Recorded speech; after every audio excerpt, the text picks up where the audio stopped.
I decided that I need to replace this caulking. It's kind of bruised as I clean it and scrub it.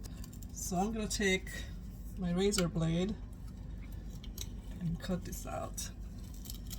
But you see how it just comes out in one piece. I'm gonna use some nail polish remover to do a final wipe. Get everything up. Paper towel ready to wipe your finger. Clear silicone. I'm gonna put a small bead in here.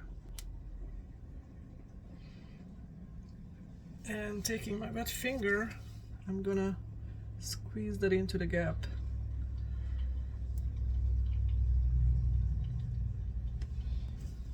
Wipe your finger again and squeeze it again. In the meantime, I am wiping anything that's on the surface off.